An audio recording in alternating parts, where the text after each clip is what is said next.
Hi, everyone. So it seems Apple has a bad case of FOMO, $500 billion worth. You're watching Techstrong Gang.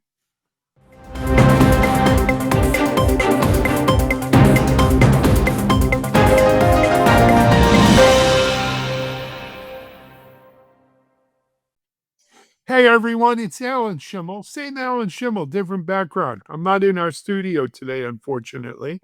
We had some work being done here, so you're getting me in my desktop version here in my office. Happy to have you with us, though, on this wonderful Wednesday. We've got a great lineup for you. I mentioned Apple's FOMO. It's one of the most expensive FOMOs I've ever heard. But we've got more than that to cover it. We've got some great people to cover it with. Let me introduce you to them real quick. First of all, it looks like he's back home, high atop Silicon Valley. The one and only John Swartz. Hey, John, how are you? It's good. Good. Things are good. It was great seeing you all. Mitch, Mike, Amanda last week in New York. It Good was times. way too short, but yes, it was Yeah. great seeing you. Yeah. Great to see you. So thank you. And we, alluding to a editorial in-person team meeting we had in New York last week. In case you were smelling anything burning, it was all those brain cells we were expanding on what we're going to be doing editorially for 2025. So, John, great to have you there. Speaking of having us there for our editorial meeting, she is our managing editor. That's the right new term, right, Amanda? Senior managing editor. Senior managing editor. We don't have a junior managing editor. You're the only managing editor. But that all being said, Wait, we actually do have an assistant managing editor. oh, okay, we have an assistant managing editor. But she's back home in Texas, where I hear it's in the high 80s, a little different than New York last week. Amanda Razzani. Hey, Amanda, how are you? Good. Yes. Big temperature shift from New York back to Texas. All right. We'll stay in the warm weather for now, though, and go over to our friend at sea, security expert, Chris Blask. Hey, Chris, how are you? Hey, Alan, I am good. For those of you following at home, this is Stock Island we see out the window, the island next to Key West, and specifically what used to be the 5 Sixes Taxi Company. Actually had a little war for their own. So all the pink cabs, for those of you who've been in Key West, that was the 5 Sixes Taxi Company, which I think is finally gone. Here we are. Good to see you. Good to be here.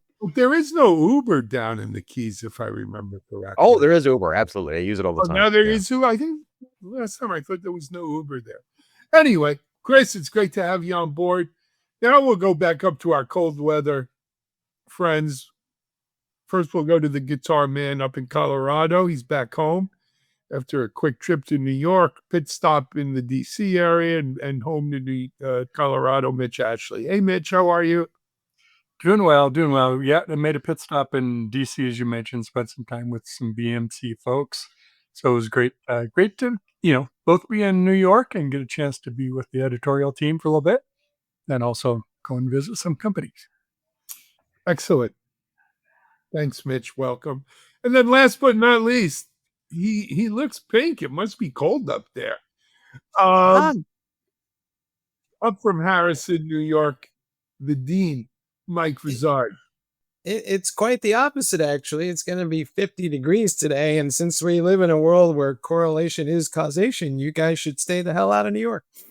That means, yeah, as if you think 50 degrees is warm. But anyway, Mike, great to have you on here.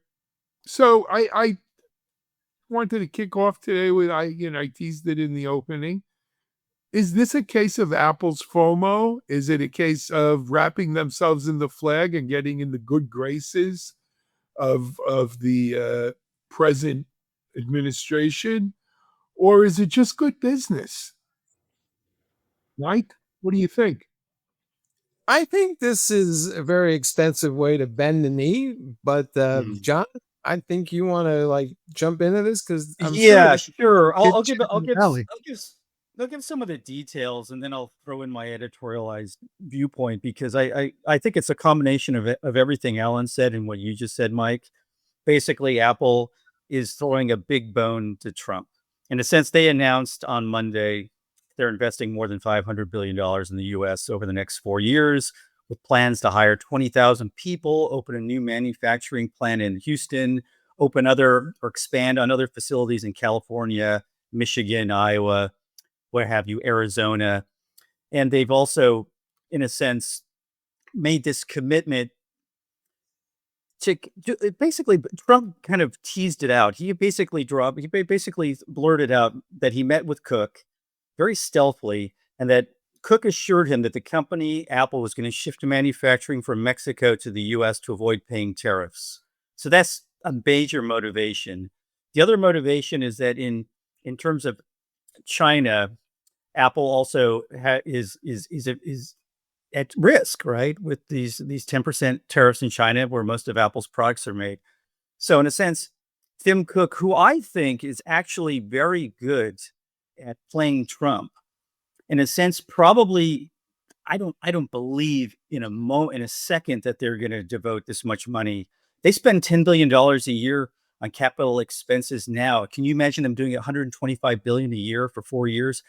I don't think it's going to happen, but I think what they're going to do just enough to get exemptions from him in terms of tariffs. They're going to keep the White House happy. They'll do some of the things on the list, and then they'll move on. Because once again, think about history. Back in 2018, Apple made a similar pledge during the first Trump administration. They said they were going to create 20,000 new jobs as part of a $350 billion US investment plan. And as part of that plan, they were not targeted in terms of tariffs in China. So in a sense, Apple is playing it very smart politically. They're also trying to stay up to date and up to par with the other big tech guys who are throwing hundreds of billions of dollars into AI development. It's political, but it's also business wise. But I think in a sense, Cook is kind of the master when it comes to playing Trump, and I think the other tech leaders could learn from him. So let me Yeah, I think, ask you like this you though. said, John, Hmm. they're the first thing I thought when I read this article was they're kind of just following suit. They tend to be kind of the last. They stay Yep, back and they're the exactly. last, so they're just doing so now. They usually draft other people, and like thinking of the car analogy, they draft other companies when Hmm. they move into a market. They wait until the market's established, then they make their move. They may be late on AI, that's debatable, but in a sense, too, this is one of those things. And also, is it just me, or I sense a deja vu? We saw that $500 billion figure before with Stargates. We're seeing the 20,000 new jobs figure from 2018 to now.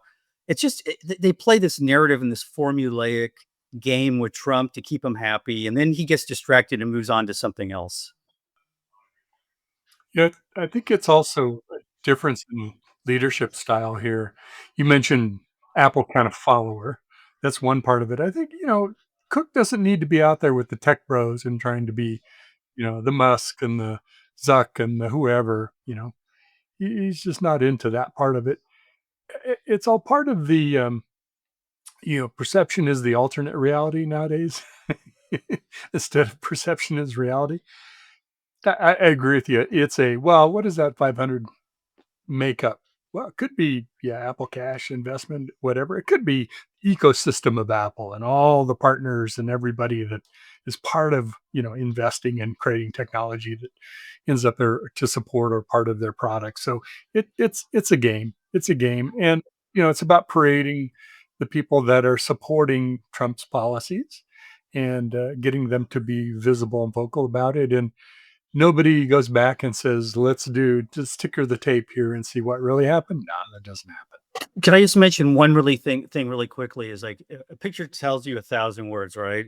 At the inauguration, you notice we have this iconic photograph of Zuckerberg, Pakai from Google, Bezos, Musk, all lined up together.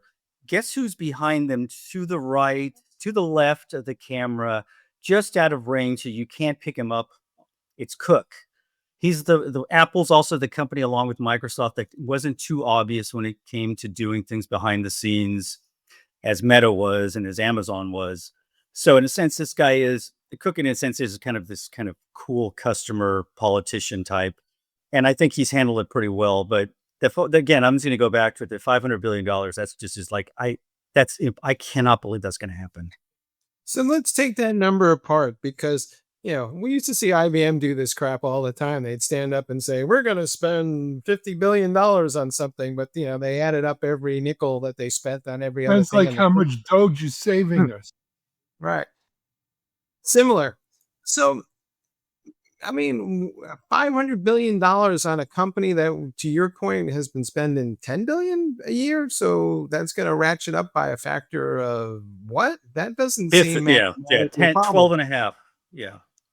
So if that's the case, Alan, I don't know what you think, but every time I turn Let around, me tell you what I think. I've been very patient. Let me just say the emperor has no clothes here. It's no secret around the world that this buffoon can be played like a cheap suit in a nickel piano bar. You come up and tell him what you're going to do, and the more you promise and the more outlandish it is, the more he touts it. This is not a new script. Where's the money from Sun, from SoftBank, from the last time he was president? They never invested a damn dime. Where's New boss, same as the old boss, right now. I'm not done yet. Where's the factory that TSMC was building the last time we were here that they never broke ground on? Has any of these MFs ever spent anywhere near the money they say they were going to spend? This isn't an old IBM thing. Macron did it yesterday in the White House too. This is theater at its best when you've got Charlie Chaplin playing the dictator and people could come in and do it and say whatever they want and he gets all happy about it. Guys, wake up, smell the coffee. First of all, what exact AI server is Apple making? Are they going into the server business? Is that what I'm assuming? Is that what I'm hearing? Because I'm not aware of any Apple servers. Mm-hmm. It's only the ones that they use for their own cloud services, theoretically. Yeah. They don't make servers. Stop. Oh, he can. But Alan, Cook could just make something up. He just come up with any type of mumbo jumbo. He's smarter than everyone else. They all make shit up because that's what we live in. We live in a bullshit world where the more you BS and the bigger the BS and the louder you say it and the more you say it, the more he expects people to believe it. I've had enough. It's a month in and I'm done with it. I don't believe a damn word that comes out of these things. Just as I didn't say it jokingly. This is the same thing with Doge saving us $1 trillion. If 1% of that is real, the whole thing's nonsense. But it's consumed by an audience that wants nonsense. So we're not going to. Yeah, if we're not people, we deserve what we get. So you don't believe that? So you don't believe that Meta's going to plans to construct the world's largest undersea cable to expand high-speed internet access globally? Then I'm being facetious. No, why would we give them? I'm being very facetious. Access? We're going to keep all our internet access here. But Alan, you don't understand. We want to believe. We want to believe. We want this to be true, because if we don't, then we're wrong, and that would be bad. We're not going to admit we're wrong. I'm saying we, at the bigger we, not me. Yeah, no, I mean, we could say whatever you want, but look, the facts bear it out. Right. Some of the nonsense, too, is like how many of these jobs are actually going to get created? Even if I built this giant factory in Houston, all that's automated. So there's not going to be actually a whole lot of people getting additional jobs, just other than the guy maybe who's overseeing the robotic construction engine. Well, yeah, that's what. Can I just show you the ludicrous, the ridiculousness of this? Take 20,000 jobs divided into 500 billion. What is each job costing you? A lot. Well, yeah, that's each job costs something like $50 million. Those are real expensive excuse my language. Those are real expensive jobs. To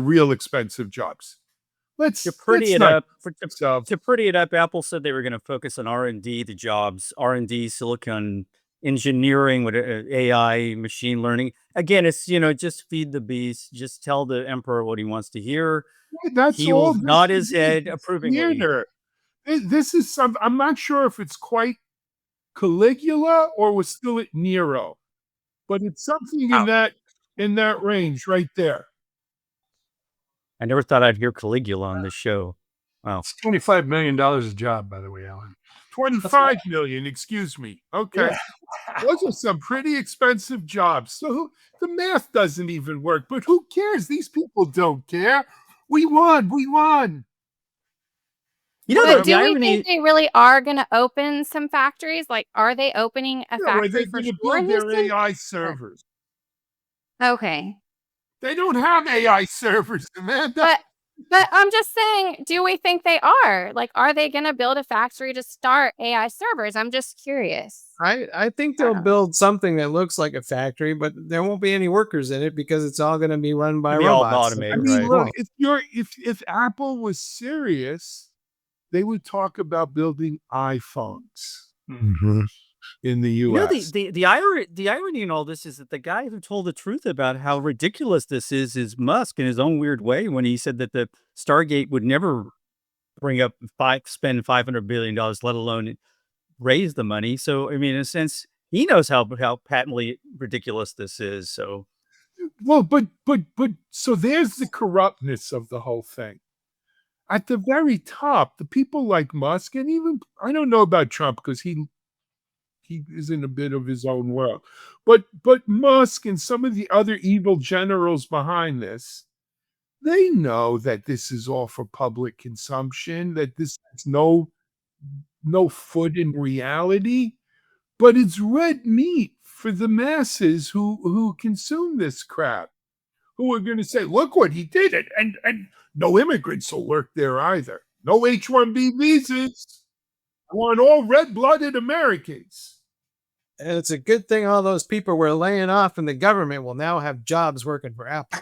Hey, at 20 million a job, Mitch. Yes.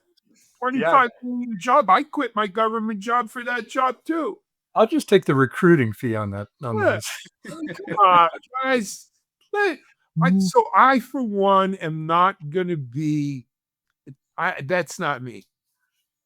Right? My film, yeah. You know, this is like this is the most effective news Apple has announced in a long time since the products haven't exactly knocked our socks off lately. So, well, if they spend, I guess it's a great on marketing for them. Better products. Yeah. So, do you think we're going to see, Samsung show up and start talking about how they're going to make phones in the US and Yes. probably Everybody. put a factory next door to Apple? Mm-hmm. You know what they say? Talking about, yes. Talk is cheap. And if that's all it takes, that and a little flattery, and they'll vote for you in the UN resolution too, you're good. I mean, this is the state of the world we live in. As Laurel would say to Hardy, or Hardy would say to Laurel, it's a fine mess we've gotten ourselves into. As you used to say, the new normal. It is the new normal right now. Well, on behalf of Techstrong and John and Amanda, I'd like to pledge right now that we're going to write 50 billion words about this in the next 5 years. Seems like we have, actually. No, I'm just kidding. Mm-hmm. That's for sure. Words. That's about right. Transcribe this video about 20,000 times and you're close. I'm just trying to find anything to add to this. But, as a Siri person in the room, let me just say it, right? I think you're all right.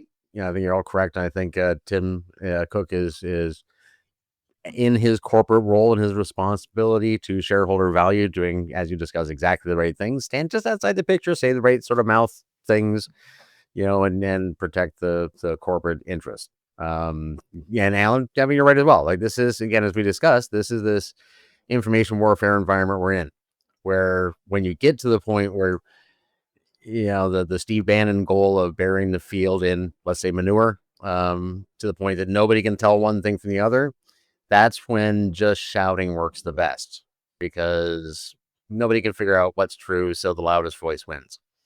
And as aside from every other role anybody in my profession has, remembering that it's information security, not cybersecurity. We're the folks supposed to understand how information can move around in ways that people can use that.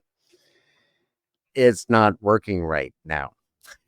We've got work to do. Well, the answer is don't know. But yeah, this is the world we live in. Certainly is, my friends. All right. Let us take a break here on Techstrong Gang. Let's calculate how much we could really pledge of what we're going to commit over the next 4 years. We'll be back. You're watching Techstrong Gang. Discover Techstrong Group, the epicenter of tech innovation. We're your go-to for reaching IT leaders and practitioners worldwide. Our secret?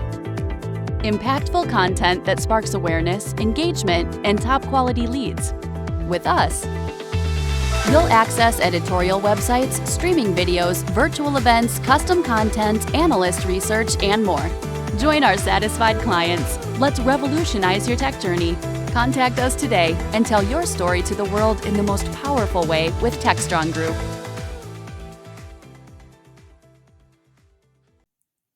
All right, folks, we're back with yet another one of these political subjects, and it relates to Alibaba, the big Chinese cloud company, e-commerce giant, is also pledging to spend all kinds of money, $52.4 billion on AI and data centers and all kinds of fun things. And Chris, I'd love to get your opinions here, because one of the things people don't really talk that much about Alibaba is they have data centers in Northern Virginia, California, and given the current climate, how political do you think all this is going to get? Are we going to wind up someday serving eviction notices to Alibaba to kick them out of the country because everybody's just going to line up on their favorite national boundaries? And I'll add Lenovo into that mix too. So how crazy can crazy get? Oh, it can get really crazy. That's the thing about crazy, right? The range is always wide, and I don't know. It has a Cold War kid, right? I have this funny sort of slanted view of what's going on in the world right now, because I grew up with the idea that we have these countries, the Soviet Union and China, behind their great walls. They've cut themselves off from the world, where we are the free market, free speech, capitalist democracy side of the world, and we'll engage with everybody. We'll in fact create a global supply chain, and we will teach you how to do the same things we do back at home, so that you can do the same thing and make money, and heck, buy our products, sell us something. Heck, we'll go nuts. Which is the whole American thing, right? And all my life, as I've said, I belong to all three major political parties at different times. I believe it each time. I think there's interesting points we have as a bunch of crazy Yanks, but that's what it boils down to, right? Right? Almost unique. I think I love this country. I think it certainly is. Everything's unique, but I think we have a special role in this. And I'm a security person. I get it. So watching Russia cut itself off from the world, a kleptocratic, dictatorship from classic Dostoevsky, right? Watching China go the opposite direction. Any American who's done business in China, in the modern era, you walk around, it is a capitalist boiling furnace. People will sell you things you can't walk fast enough not to be sold something walking down the streets. And then to see us now arguing the exact opposite of everything we've argued since Eisenhower, right? Let's wall ourselves off and let's make sure that we can. I don't think it's the right direction at all. But I will say that on the security, having a supply chain is a thing, and we really do need to, for a purely security reason, know what's in our stuff and who did it, and to the right level of know all the way down. And we haven't been able to. We can't feel comfortable about things, not just in these massive geopolitical things, but really any things, until we can figure out how to do that. And we're getting there. We will get, it is achievable now this decade to implement in a individual sector, for example, really astounding visibility in supply chain. Now, if we had that, and you could then say, now at the nation state level, geopolitically, we have these concerns, where is it? Instead of just napalming, entire continents with policies, that might be a different world. I don't know, John. One of the things you hear all the time is that we're losing the AI race to China, and I can't tell if that's real or if that's just some scam that the Valley's running to get more funding out of Wall Street and the government. I think it's the fear of missing out. You're right. It's the whole FOMO factor that we mentioned at the top of the show, right? You just create this enemy. It was like the U.S. Channeling what Chris said, going back to the Cold War. The defense contractors would warn us about the nuclear arms race and how there was a missile gap, and then we would, in a sense, get more funding, more funding, more funding for defense. I think the same thing's happening in Silicon Valley, where there's this fear factor. DeepSeek really hit home with it. And in fact, DeepSeek is coming out with its sequel to R1 very soon, evidently, according to a Reuters report. So there's this calculus that the companies are making here because they're getting so much funding for anything that's AI related, even if it's a silly idea. And and again, you prop up China as the big enemy, DeepSeek, Alibaba, whomever, ByteDance, and you create this enemy, you create this fear, and it just helps you. It's very self-rewarding. So you're right, Mike. This is where it's going, and the narrative's just going to intensify, and you're seeing it like every other day. There's like some ridiculous amount of money allegedly going to a project, and it's in a sense, it'd be interesting to see in hindsight what percentage of the money's actually spent that's been promised. It probably is going to be less than 20%. John, is we if you remember back to Too Big to Fail, right? The institutions that are so big we can't allow them to fail. We have a similar kind of attitude around AI. I think at all levels whether it's nation states or the latest startup, is AI is too important to lose out. And so that's why we see such massive dollars being spent on AI data centers, or at least, and the big claims, the $500 billion kind of claims. Some of it is marketing position and keeping your name in the conversation, and some of it is real spend. But we're in this race to spend as much money, kind of race to the bottom of how much money can we spend on AI, just out of fear of losing. And at some point, that will, of course, be so overburdened in terms of bubbles and market sizes and ridiculousness that we'll pay the price for it. But that's the era I think we're in right now. Right. It'll correct itself. It's just a question of how long this is going to last. I mean, it could be 6 months, it could be a year. There's such a volatile pace to everything that's going on in terms of the funding, the promises, the models that come out seemingly every day that beat others in terms of benchmarks, which are very nebulous to be charitable. Little irrational exuberance, anyone? So let me give you my shimmy take on this one. I spoke about this, I think it was 2 weeks ago, and I called it AI imperialism, right? And that's what you got going on here, right? Make no mistake about it. Russia is probably not in this race until we become very, very close allies, and Trump will probably transfer some of our best AI technology and build some factories and data centers in Moscow and St. Petersburg, because after all, they are our best friends historically. But the real race here is every world power is trying to become a leader in AI, right? That DeepSeek was Sputnik. And now the US, my God, they're panicking, and we're going to spend $500 billion on Stargate, and we're going to do this, and Apple's spending another $500 billion, and we're putting it all here. We're going to be the US leaders we don't want to be leaders of the free world. We're just going to be the US, the greatest country on earth. And it's all going to be right here. And if you want to use it, you got to come here. If you're over there, you can't use it. You got to come here. Europe says, well, we're not coming here. We're going to make our own thing, and we're investing a couple of $100 billion too, including Ukraine. Right? Then you've got China, and China's a different cat. Because when Alibaba says they get 52 plus $billion, you got the full faith and credit of the Chinese government behind them, basically, who own, I don't know, a couple $1 trillion of US bonds. Right? And their game is clear. They want to be the preeminent power in AI because they'll be the rest of the world who is going to want to use it. And that's really the game here. Who's going to own the spice trade. It's the same game that's been going on Earth for the last 500 or more years. Who's going to own the spice trade? Who's going to have the not the monopoly, but the best of whatever the latest commodity is, right? We're fighting for Dune. It's Arrakis. He who owns The spice. oil fields. It's name the most important asset. Chris, do we need the equivalent of a speech from President Eisenhower warning us about the AI industrial complex?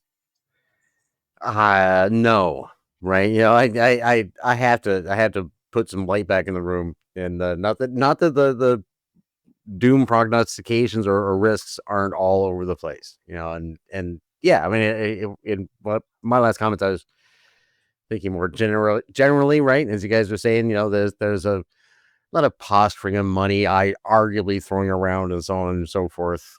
It is what it is. I'll believe it when I see it. But I think, I think like a lot of waves, I'm a little crazier and stupider this time for various reasons. It's right and it's wrong. I think that it is important. I think what we're currently calling AI, oh gosh, it's kind of what we've always thought computers are supposed to be. We shouldn't have to actually know how this transistors work at the atomic level to be able to use the bloody things. So the irrational exuberance is at every level, right? So our governments and our governing bodies in the state that they are responding, as you folks are saying, kind of stupidly. But and it could be the end of the world. Lots of things could be the end of the world, but I don't know. I don't think a nation. Number one, we don't have an Eisenhower or anything like it, and we don't have the same sort of reach. There's not 3 channels, right? You know, And you not know, every world needs to do anything about this. there was this in his farewell address. Biden referred to the tech industrial complex. I think that's how he phrased it, as kind of a warning shot as he was leaving. Since he left, things only intensified. It was almost as if he never said anything, which is probably par for the course. But and it was ignored. If anything, things accelerated and tech got more powerful. So his warning shot was kind of an echo in a distant cave. I guess. Well, if you whisper something, nobody's gonna hear it. So that's kind of. I wasn't going to go there, but you're right.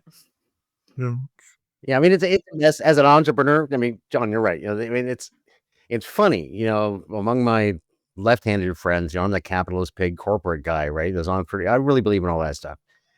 But this doesn't help, right? Concentrating all the wealth in a couple of hands and all that. We did that for I don't know, most of human history. The idea is to have consumers who can afford to buy things and start companies and do stuff. So all this 500 billion here, 500 billion there, and tech bros who, dominate the everything. This isn't great capitalism. Aside from everything else, it's not even good at what it's supposed to be good at. Alibaba is. This move from Alibaba, it's a sad state of affairs when the Chinese out-capitalist us. But this move is clearly, they are planting flags in AI throughout the world. They want to be the world's AI provider. And don't kid yourself, Tencent, Alibaba, Baidu, these companies have the muscle, especially if we retrench and just focus inward, that we could wind up not being the leader in AI. It's true. And if you're sitting in Africa or Asia somewhere and you're watching what the Americans are saying, who are you going to turn to? Absolutely. And that's the game here. That's the game. But don't worry, we'll have Russia. So I am genuinely curious. I just want to hear your thoughts. Are there any security concerns that the rest of the world will have to have if one country comes out way on top with AI and controls most of the AI? Will there be security concerns for the rest of the world? That is the concern, Amanda. Security and dominance in the world is obviously from weapons to economies to you name it. I mean, that's the concern. So there's reasons for this big race that we're having. Yeah. Well, it's like the space race, right? And a lot of people, I live on Starlink, right? And I had the opportunity to a long conversation with Gwynn Shotwell, who runs SpaceX and Starlink and all that, like 5 years ago, and I've been using it ever since. And it's, a lot of people saying right now, all these satellites and Kessler syndrome and messing with astronomy and so forth. You have to understand that this time. China is putting up Europe is putting up massive communication satellites. We're in the era where there's going to be massive satellite communications arrays. There need to be more than one. And one of anything is dangerous and risky. This issue, AI, big, huge AI, right? The Skynet potential AI.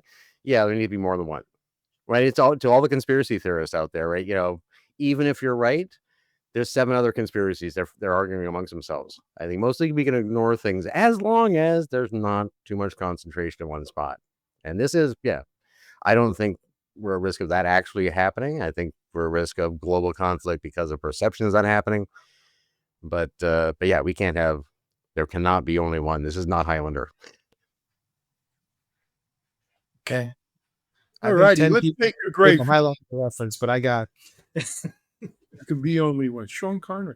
Anyway, hey, let's take a break here on Techstrong Gang. We'll come back. We've got our third block to go over. Hopefully, it's a little less contentious. You're watching Techstrong Gang.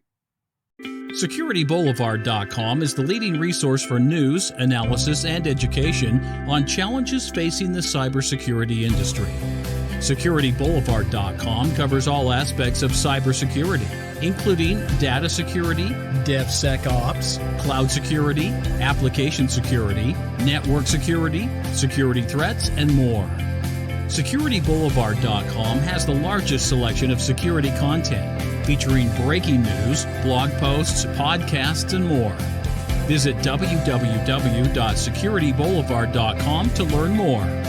SecurityBoulevard.com, home of Security Bloggers Network. All right, we're back with that slightly less contentious segment that we're about to talk about, where the president took time out of his incredibly busy schedule to call out the European Union for applying taxes / tariffs to digital services that are created outside of their particular country and region. That got a quick response from the EU country saying, mind your own business, essentially, and we'll continue to do what we're going to do. But this managed to get rolled up into this tariff conversation, and we talked about the impact tariffs were having on tech last week, or I don't think Alan was on that show. But as you look at this, isn't there kind of strange to me, at least, that everybody in the tech sector who showed up for that photo that John was talking about last segment has a stake in this conversation? So is there a quid pro quo at work here, Alan? First of all, let me mention that was probably a decision he made between the 8th and 9th hole. Right? How hard he was working. But that all being said, surprisingly, this is not one where I strongly disagree. I'm against tariffs in as Chris said, I also grew up as a Cold War baby where the US was about free trade and we're going to out-manufacture, out-innovate, right, to maintain our leadership in the world, not put up walls.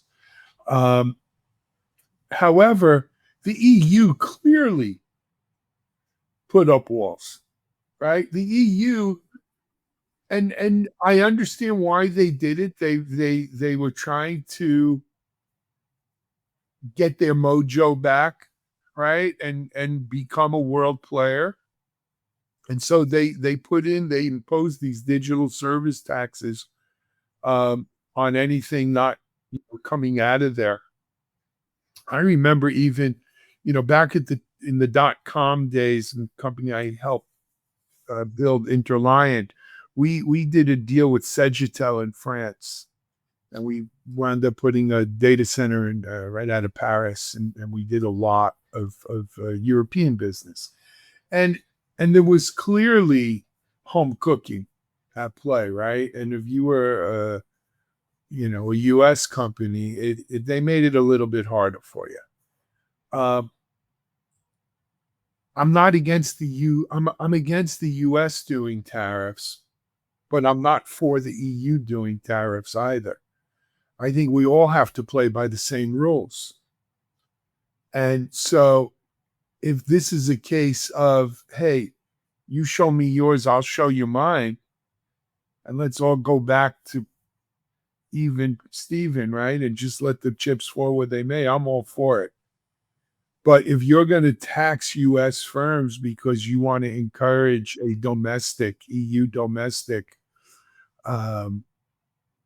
industry of digital business, I don't think there's anything the matter with us reciprocating with that. And as long as that's what it is, but that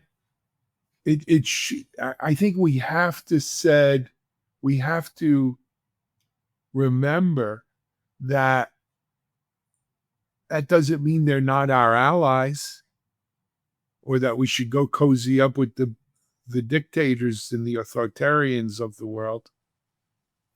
But I think we all benefit when we have an equal playing field.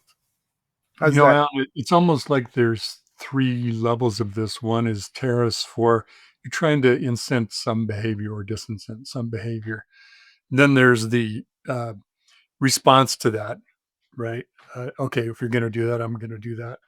Then there's this third tier of I'll use it as a bludgeoning tool, as a political tool to get people's attention, or maybe really to punish people that we don't like because of some political, whether it's border crossings or drugs or whatever we want to name it. I question whether all that's really true.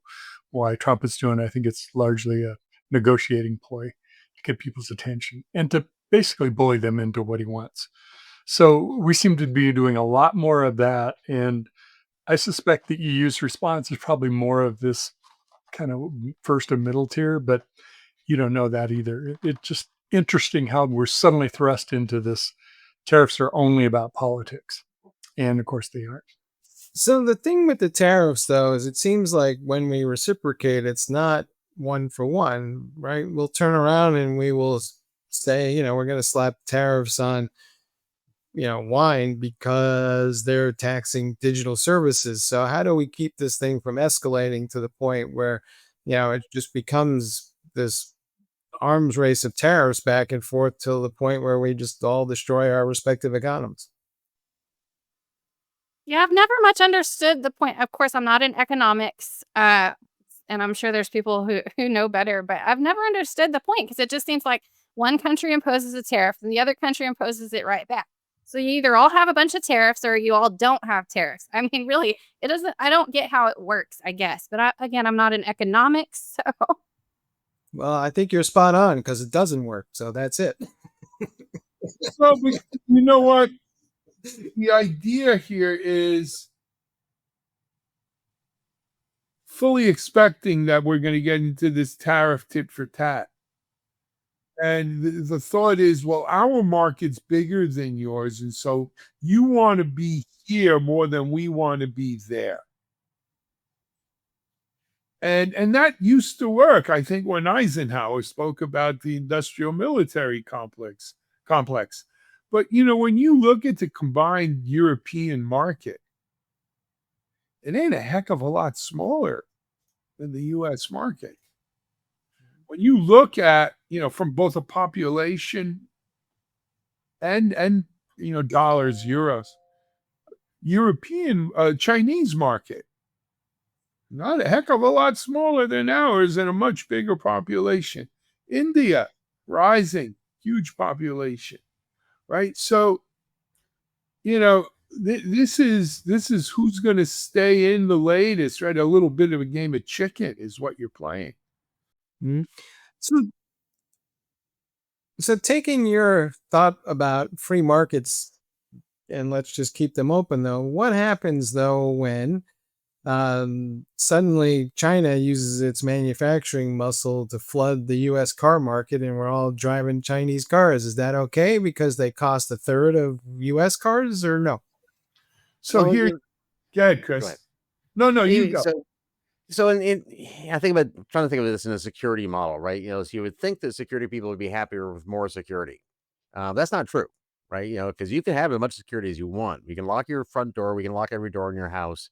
We can make the keys to the locks in your doors in your house so hard to get to that you stop using rooms, right? And this tariffs, and as we all know, we're in this information space where it's hard to, you either have to love tariffs or hate them. You have to love firewalls or hate firewalls. You have to have no doors whatsoever, or all the doors need to be cemented shut.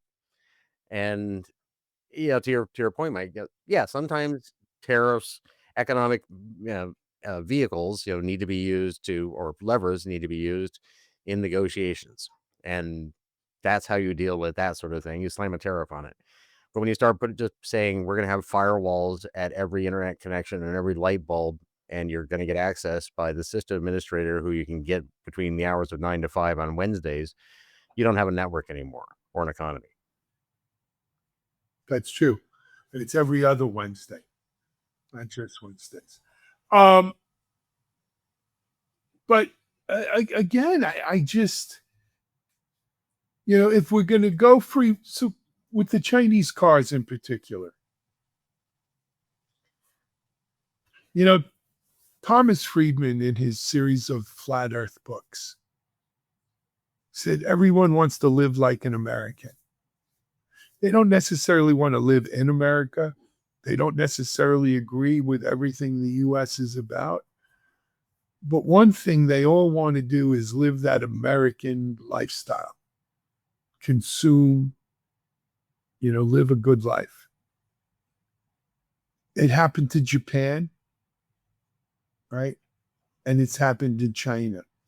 When we talk about Chinese cars, for instance, flooding the U.S. market, the thought is, it's not that they outcompete us and make a better car.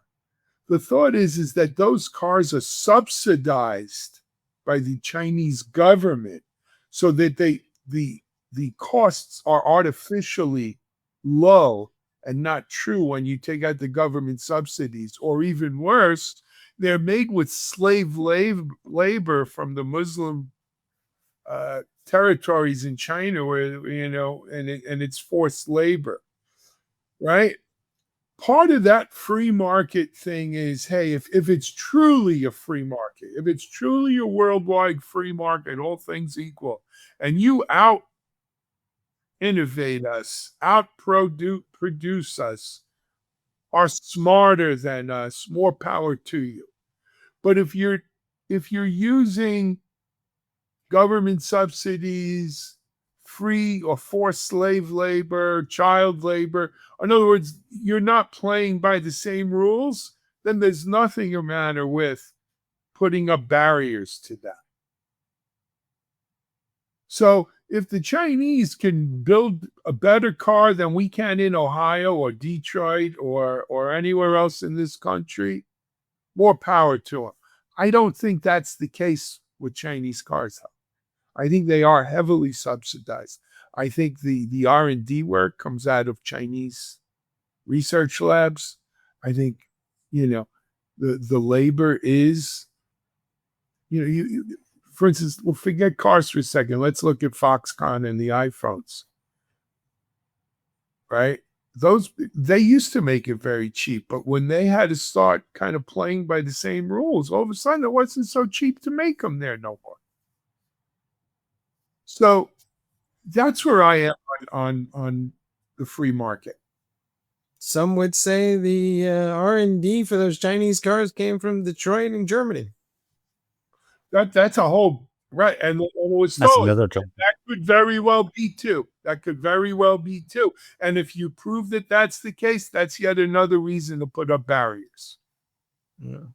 But here's where it kind of gets very complicated in my mind, because so if you go to Africa or even South America, you start to see more and more of these Chinese cars. So they're not just leveraging up to own their own market, they're leveraging up to own other markets around the world that we can slap tariffs on. But then that gives that about those markets. We only care about our market. Well, we have to care about the short-sighted. But you just put the nail on the head, Mike, is we live in a global economy. We're all interconnected. And we have got to figure out a way to outcompete our competitors. putting up walls and trying to just isolate ourselves in here is not the answer to outcompeting our competitors. That's why it's foreign into some of those countries. So they say the U.S. are good people, right? All right, we're gonna give you a discount on AI if you buy 10 Fords. Or maybe we'll help your people feed themselves. Oh no, we can't do that anymore. We shut that down. All right, we're going to end it on this cheerful note.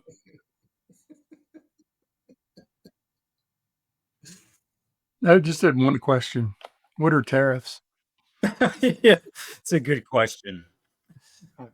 They're they're taxes that you pay that someone cons you into thinking somebody else is Yep. paying. Oh, there's a lot of that.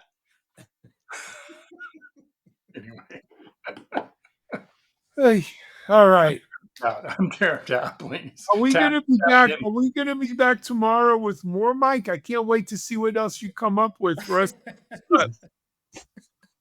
Talk I among think I tried to yourselves. put all the political stuff in one episode because I don't know. Hey, enjoy your Wednesday. We've got a lot of great Techstrong TV following this. Probably a little less of this politically themed, charged stuff. We've got some good tech, which is why you come here. We'll be back tomorrow with more. But until then, on behalf of Chris and Amanda, John, Mitchell, and Mike, I'm Alan Schimmel, and we're out of here.